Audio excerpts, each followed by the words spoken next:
Welcome to Indus Special. I'm Ejaz Haider. A U.S. Congressional Caucus on Human Rights held the first round of its hearing on Wednesday on the situation in occupied Kashmir following India's decision to revoke special status of the territory and annex the territory illegally.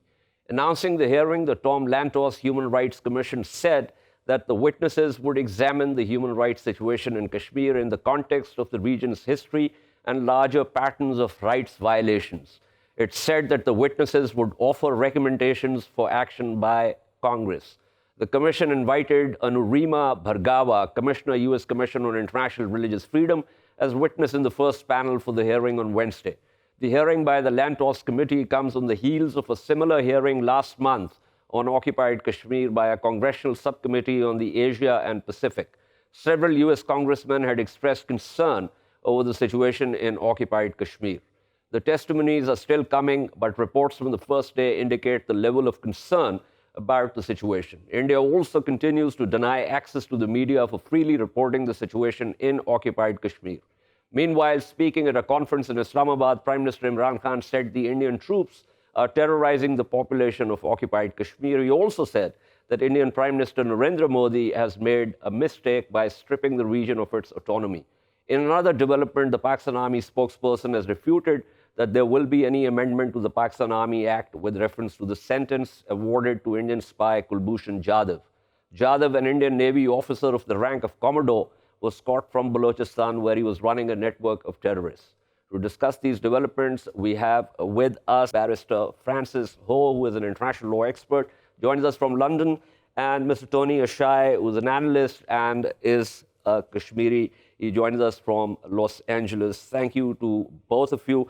Let me begin with Mr. Ashai here. Mr. Ashai, the situation remains precarious in occupied territories. There have been, as I said, there was a hearing a couple of weeks ago. Now there's another hearing going on. And there is a level of concern that the testimonies bring to the table. Do you think these developments, these hearings, will likely make any difference?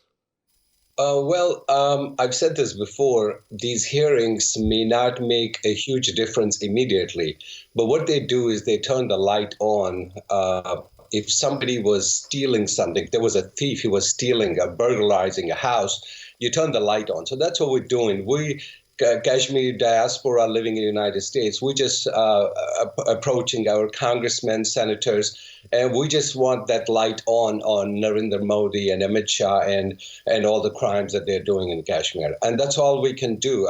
We really can't do anything more than that sitting here in the U.S. Mr. Ashai, I think that's a great analogy of turning the light on. But here's the thing. So far, except for, a few people who have got the real sort of central, fundamental point about what's happening in Kashmir, most of the voices are about the rights situation. It's about the stripping of the territory of its special status. The problem is that while that is one step forward, it does not really go to the heart of the problem, i.e., that the Kashmiris are completely alienated. For the last 72 years, they've made it abundantly clear to India that they do not want to live with and in India. And that is the central issue because they've been denied their fundamental inalienable right to self-determination. Now, the challenge is to actually get the world to understand that central point and to understand the direction of causality here. Well, I think we believe that right of self-determination is also a human rights issue. So it's not separate from human rights issue. And sitting here, it's very difficult. For all these years, 72 years, most of the world did know nothing about Kashmir. What Modi has done is actually helped us bring this issue on the forefront. And now that we're bringing it in the forefront, and the best way to get any attention to it, which people can relate to and understand, is the human rights issue. If you tell somebody, hey, they just killed 10,000 or 100,000 people, that does not have the same impact with people who live in the free world or the Western world, as you tell them, hey, there's 8 million people without internet. And it seems like that gets more attention. But eventually, as people understand what's going on in Kashmir, it will eventually go to the core issue, which is the right of self-determination. Kashmiris want to choose their destiny, and eventually people will understand their story, and they will understand that whole, what's the core issue here. Okay, Mr. Ashai, with me, let me go across to Barrister Hoar here. Barrister Hoar, I assume that you've been following the developments in occupied territories. The issue, there's another one that I want to get your take on, which is, quite apart from the general repression of the security forces, the use of shotguns. There's a misnomer. They're referred to as pellet guns, but they are actually shotguns that have a cartridge that discharges hundreds of small lead pellets. Now, interestingly enough, recently, this has been going on in Kashmir for more than 3 years. There have been hundreds of Kashmiris who have been blinded either partially or wholly. But recently, the government of President Sebastian Piñera in Chile has also resorted to this kind of thing, and there's been some noises with reference to people who have been partially blinded by the use of these shotguns. Give me a sense in terms of international law or any of the legal framework with reference to why this device is not banned and whether it should be banned. I think you're right, probably right to say that it's not currently banned. When you say banned, of course, international law is an area of dispute resolution that only applies to states that concede to its jurisdiction. So, for example, if there was to be a convention banning this sort of warfare and this sort of weapon, it could only affect countries that agreed to be bound by it. That's how international law works. It's in a sense, it's better described as the law of international obligations. And if that form of weaponry isn't currently banned, unless India in this case or Pakistan also agreed to a convention that was to ban this, as with, for example, landmines, unless it agreed to that, then that wouldn't have any effect. Absolutely. I totally understand what you're saying. International law is horizontal, the issues of sovereignty and consent. But I was thinking more in terms of sort of developing a framework, a multilateral framework, where you move from the legal provisions to a certain normative framework, which brings a degree of opprobrium against those states that that try to remain the outliers here.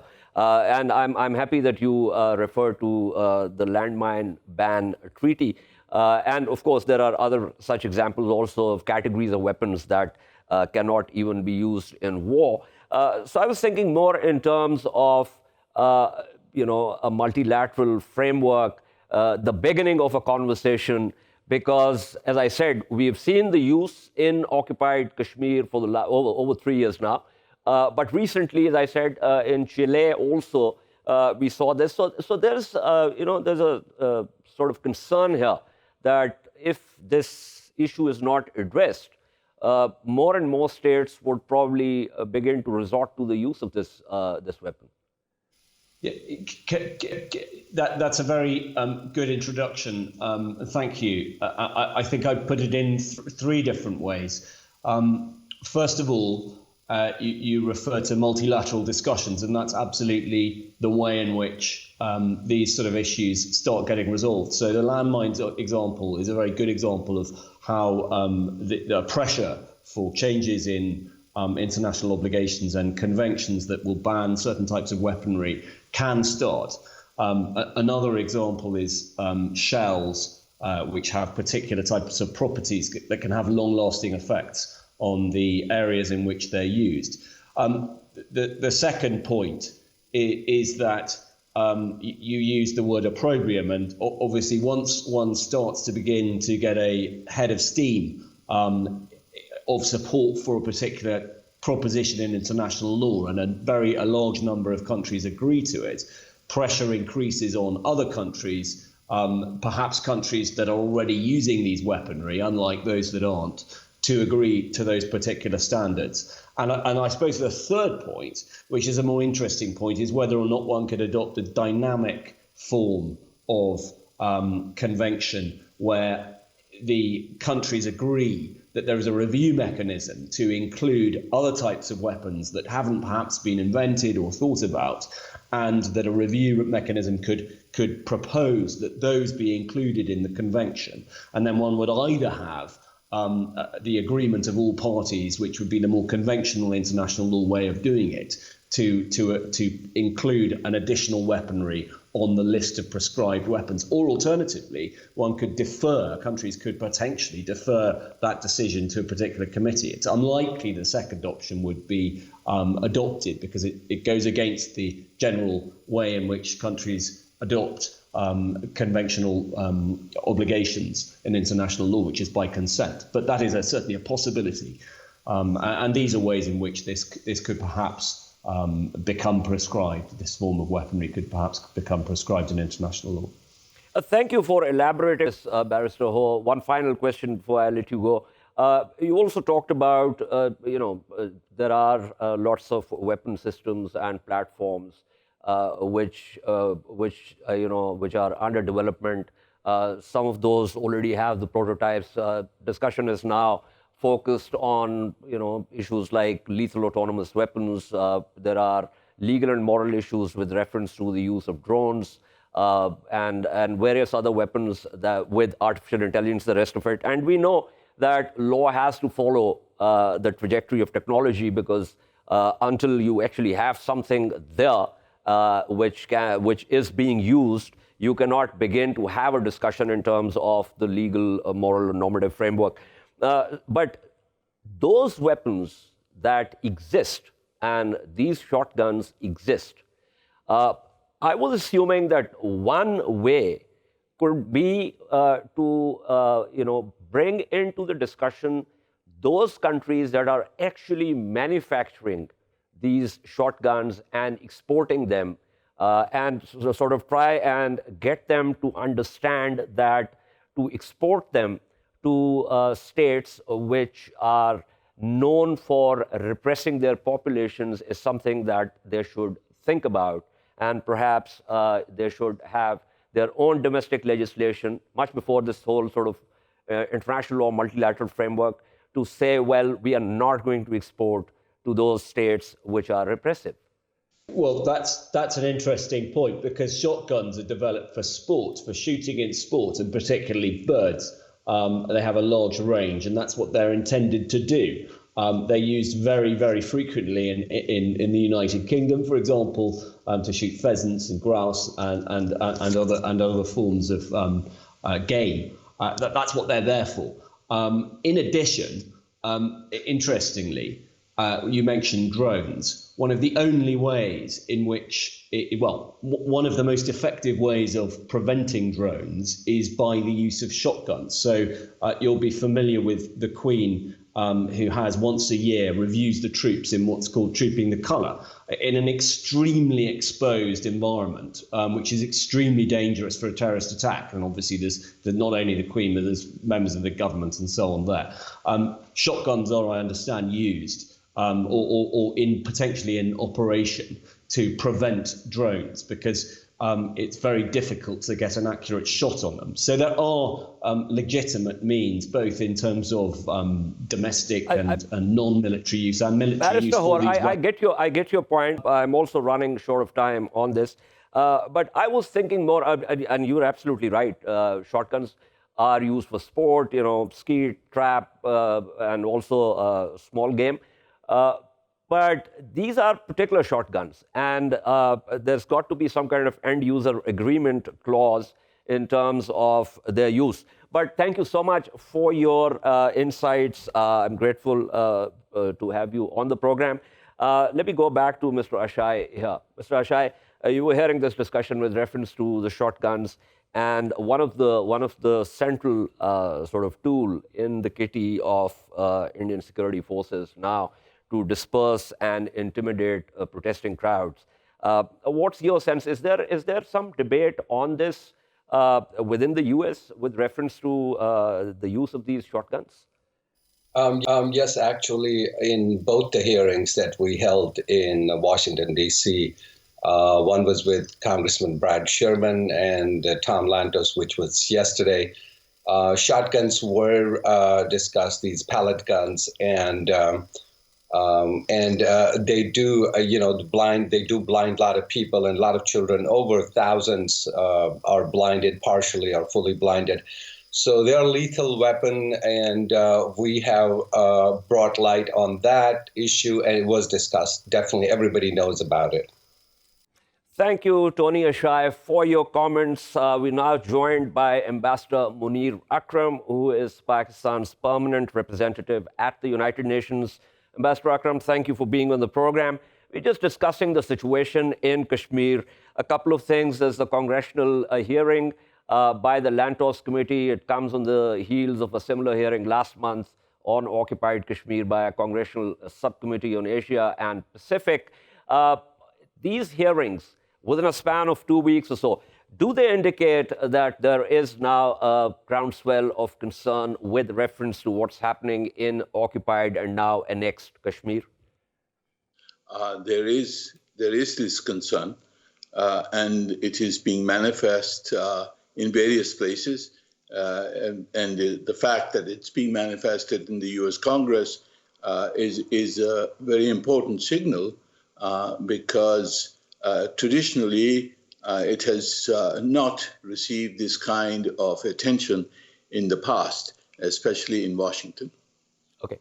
One of the things that I get a sense of, and of course there are exceptions, but so far the world is talking about the rights of the Kashmiris and also the revocation of the special status. But it seems to me that one central issue is eluding most of these people, namely that this is about the denial of the fundamental right to self-determination of the Kashmiri, and everything else flows from that. Now, it seems to me that the challenge for us is to make the world understand the direction of causality here. Correct. You're right. I think we have been remiss in the past decade or so in underlining that the Kashmiri cause is a just cause. It flows from the right of self-determination, which has been recognized by the Security Council resolutions, and that international law recognizes the right of peoples under foreign occupation or the peoples entitled to the right of self-determination to struggle for that right. And that struggle is a legitimate struggle. It has been confused by India with terrorism and conflated with Islamic terrorism, so-called, since 9/11. And this is a trend, a position that we need to reverse, and that is the challenge we are facing at the international level. I'm so happy, Ambassador Akram, that you talked about this conflation, which obviously is deliberate on the part of India because it wanted to sort of plug its own narrative into the larger post-9/11 narrative. But here's the thing. Taxonomy, as you know, is very, very important. I would say in today's world it's crucial, especially in terms of information warfare. We seem to also we seem to have kind of gone along with this Indian narrative, using the word terrorism, quote unquote. Is it not time for us to point to various resolutions by the United Nations General Assembly which grant an occupied people not only the right to armed resistance themselves, but also the right to call upon external actors to help them in their armed struggle? Absolutely. There are several resolutions of the General Assembly. There is Resolution 1514 on the Declaration of Decolonization. There is a resolution which, in fact, Pakistan sponsored 50 years ago. The number is 2649 if you read that. That recognizes the right of peoples to struggle for self-determination. It also entitles them to receive moral and material assistance from the international community for the realization of their right of self-determination. That is clear legal ground for us. We have confused it ourselves after 9/11 and the declaration that we signed under external pressure, obliging or undertaking not to promote terrorism from our territory, and thus by implication admitting that it was being done, and that it was the start of the delegitimization of the Kashmiri struggle. We have to reverse that, and that is our objective. We are in the process of doing that. It's a good 11, 12 years since we stopped affirming that right in that legal and political way that we should have. It is going to take time. The international community has to realize the legitimacy of this struggle. It will take time for us to get the support for that. We are lobbying. We are doing everything possible to restore that legitimacy. It's a process. I would not underestimate the difficulties. The international community has moved on. It's a different environment. But nevertheless, we have to revive that legitimacy, and that is a principal objective of our efforts here at the United Nations. The other point, Ambassador Akram, that I wanted to get your view on is with reference to India's mantra of bilateralism. Now, here's the thing. You know well that the Shimla Agreement's text never precluded Pakistan from raising the issue on international fora. But since the revocation of 370, that particular illegal and unconstitutional act also has violated the written letter and spirit of the Shimla Agreement with reference to neither party shall unilaterally change the status quo. Now, is that a point that we also need to make the world understand with reference to this bilateralism mantra? Yes, of course. India has violated the Shimla Agreement previously. The whole occupation of Kargil unilaterally was a clear violation of the Shimla Agreement. And obviously, we've contested that. In the present context, it is also necessary for us to recall that the Security Council resolutions clearly stipulate that any unilateral measures taken by either party, is null and void. And I would refer in particular to resolutions 91, resolutions 122, 121, which stipulated that when the Indians formed a constituent assembly in occupied Kashmir, it was declared null and void by the Security Council. By the same token, these unilateral measures which have been taken now by India to redraw the lines of bifurcation in occupied Kashmir, these are by definition of the Security Council null and void. Okay, Ambassador Akram, one final question before I let you go. Interestingly, and I would say ironically, there's been some noise in the US with reference to the use by President Sebastian Piñera's government security forces of these shotguns, which have partially blinded, over a score protesters in Chile. Now, this weapon has been used by the Indian security forces for the last, actually, more than 3 years now in occupied Kashmir. But there's not been much, discussion on the use of these shotguns. With what's happened in Chile, do you think there is a sort of space for Pakistan to agitate this issue at the United Nations? Yes, we have already raised it at the UN, and there are certain provisions within United Nations conventions especially conventions on the use of extreme force and weapons for crowd control and protester control. And these weapons, we will try to specify in this context that the use of pellet guns for crowd control is illegitimate and should be eschewed.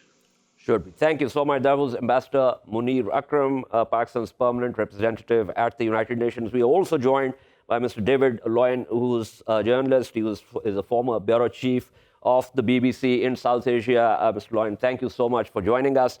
It seems that Delhi now has a special liking for the BBC ever since the BBC put out the stories with reference to protests in occupied Kashmir.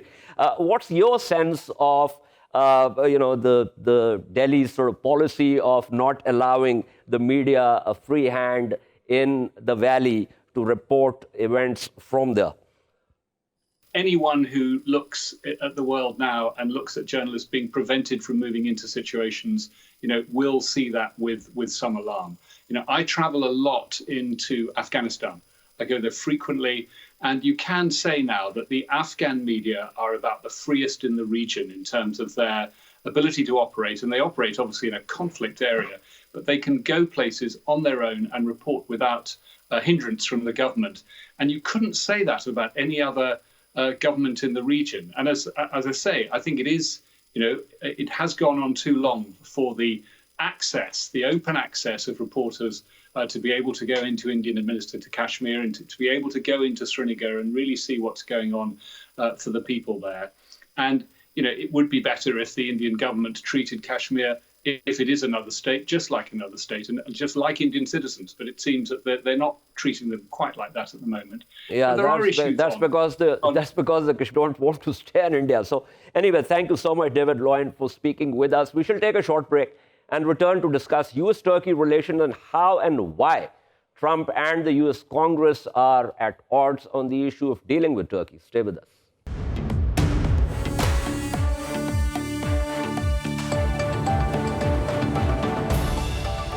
Welcome back to Indus Special. Turkish President Recep Tayyip Erdogan was in Washington to meet with US President Donald Trump. Trump on Wednesday lauded his relationship with Erdogan as the leaders met to overcome mounting differences ranging from policies towards Syria to Ankara's purchase of a Russian missile defense system. Trump's warm welcome to the Turkish president came amid concerns in the United States Congress about Ankara's offensive into Syria to drive out Kurdish forces, one of Washington's main partners in the fight against ISIS. What exactly is going on? To discuss the situation, we are joined by Meirowitz, who is a professor at Maritime College in New York, and Mr. Uluc Ozulker, who is a former Turkish diplomat and joins us from Istanbul. Welcome and thank you to both the guests. Let me begin with Mr. Ozulker. Mr. Ozulker, it's funny. I mean, President Trump seems to keep changing his tone. Even as he was telling Congress, well, don't go for the sanctions, he was also adopting a belligerent tone on Twitter and was threatening to obliterate, as he put it, Turkey's economy if Ankara did anything off limits to the Kurdish fighters. He has also shown concern about the purchase of S-400 system. Where exactly does Mr. Trump stand with reference to relations with Ankara?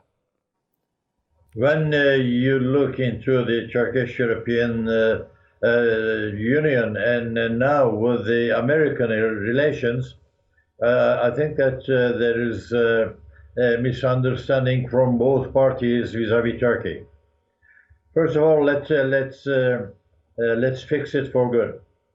We, with the United States, have actually 9 problems which are unsolvable unless there is an apathy from the American side for our problems, actually.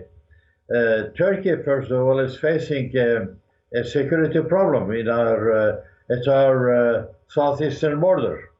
But when you look into the American positioning in that respect, they are simply seeing it as not being a terroristic attack or a problem in which Turkey is really suffering very much, but simply they are considering these terrorist organizations, three of them, YPG and PKK, etc. And don't forget that the PKK is, on the other hand, officially forbidden in the United States and recognized as being a terrorist organization. They're considering them as being their good allies, and for the time being, those fighters are going to be used vis-a-vis the Iranian problem, as far as the United States is concerned. So as if Turkey had no security problem in its borders, the United States is only looking for its own interests in that direction.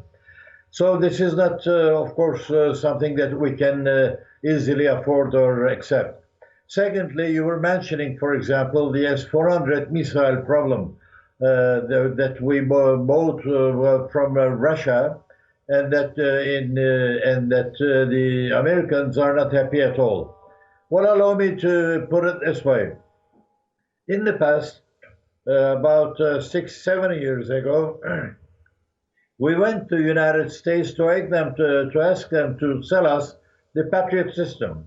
And this system is not, let's say, comparable with what we bought from Russia, actually.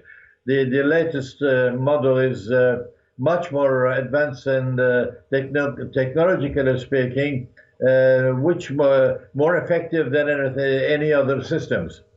So the Americans did not sell it to us because the Congress did not want to approve this sale. Secondly, we went to the United States to ask for other support in that respect, and don't forget that we are actually one of the co-producers of the F-35 fighters. You were, And because you have been separated from that program now. As well. Well, we're not. We're not buying them. We're simply producing them together with. And as far as I know, we are actually producing more than 700 pieces of this new fighter system. So yes, but Mr. Ozulker, the U.S. has said that it has separated Turkey from that production program. So I don't know whether that will stay, that decision will stay, or whether the U.S. will rethink that decision. Well, for the time being, it was postponed, but it's not a sanction. It's on the list. It's not considered to be a sanction for the time being. Okay, let me on the issue of sanctions. Let me go across to Dr. Meirowitz there. Mark, what do you say? I mean, there's the Congress, two NATO allies. The president is saying something else. The Congress, the Democrats, and also Republicans were not particularly happy with President Trump's decision. President Trump is also facing the impeachment charges. So the space for him to push through certain policies seems to be, sort of shrinking. Here's the reality of how this really works, okay? And I agree with everything Uluc Bey just said. However, there's a candid reality. Look, Trump invited the senators to come to the meeting. That was very pivotal. Apparently, the meeting was very fraught, very difficult meeting. But one good takeaway from it is that Lindsey Graham announced that he's not going to allow the Armenia resolution in the House to go forward, number one. Now, let's understand where we are right now. We're at a pretty good point in U.S.-Turkish relations, and at least on the outside, looking in, it looks better than it looked, as you said, a month ago. We had the letter, we had Trump's tweets, we had a lot of problems. These seem to be at least better in the sense that you had Erdogan and Trump at the White House in a pretty calm meeting with good atmospherics. But if you dig down right now, and again, I have to say with all respect, the F-35 has been suspended. Why? Because of the S-400. And I heard very clearly President Erdogan say that on the appropriate circumstances, Turkey would be willing to take the Patriots. And the communications director of the Republic did tweet out that they might want to take the Patriots. This is a very good development because... But Mark, let me interject here. Yes, you're right. That's what President Erdogan said. But that does not mean Turkey is going to rethink the purchase of S-400. I mean, they've already received one of the regiments of that, and there are more to come. So even if they go for Patriot, the fact is that the S-400 stays. So some kind of technical/technological solution will have to be worked out with reference to if Turkey gets the F-35s, that when the F-35s are flying, these S-400 batteries will be non-operational or some such thing would need to be worked out. I would have to say I respect you and your opinion, but I think I disagree completely. Okay. Based on what I'm hearing about the meeting with the senators, the senators made clear, and it is clear, and that's because of intelligence and technical reasons, which I don't fully understand. The S-400 is incompatible with the F-35, and the senators made clear. Now, let me make a point about what the senators say and why that's important. They said, you keep the S-400, he can put them in the crates and take the Patriots, but leave them in the boxes, but can't make the S-400 operational and have them both there. Why is that important? Because you mentioned impeachment, and it's no coincidence that Erdogan lands in D.C. right in the middle of the beginning of the impeachment hearings. Yes. These senators are pivotal to Trump's future, because even if the House impeaches Trump, and we're suffering through the House hearings, the Senate is the one that's going to have to decide to convict or not. And these are key senators. Lindsey Graham, a very big ally. Ted Cruz. Yeah. These are important allies. And apparently Rick Scott said, you take the S-400, you're not getting the F-35. F-35 is very important for Turkey's defense and a very big advocate for Turkey to take the Patriots and put away the S-400. But honestly and be candidly, and I'm not privy to this, but I can tell you from what I read, S-400, you can't have both. I've been reading that Axios has been saying that out of Turkey comes the view that they can have both. You cannot have both. And this is a complete delusion if you believe that that's the case. Okay. That's how I feel. Okay. Unfortunately, I've run out of time. That was Dr. Mark Meirowitz speaking with us. Thank you so much. Very quickly, before I wrap up, let me go back to Mr. Ozulker here. Mr. Ozulker, quick question and a quick response. Is use of force the only way Turkey can try and reach out to the Kurds, or is there some way in which talks could begin and perhaps Turkey and the Kurds could come to some kind of understanding? Well, as far as the S-400 problem, it's already solved. I mean, we bought these, we paid money, and we don't understand really what the problem is there. Is it an excuse for nothing, or is it a truth? In any case, Turkey has all the plans and all the technical elements concerning the F-35 fighters, and had Turkey decided to give all these elements to Russia, it's very easy, and there is no way that you can prevent it. Okay. So to say that S-400 is an obstacle to F-35 sale, it doesn't mean much. And what my predecessor actually has said is completely the truth. Okay. Anyway, my question with reference to the Kurdish, sort of understanding has gone unanswered, but I've also run out of time. So thank you so much, Mr. Uluc Ozulker, former Turkish diplomat who joined us from Istanbul, for your insights. This is all for this week from Indus Special. We shall see you next week at the same time. Meanwhile, for latest updates, you can follow us on social media at indus.news. Good night and goodbye.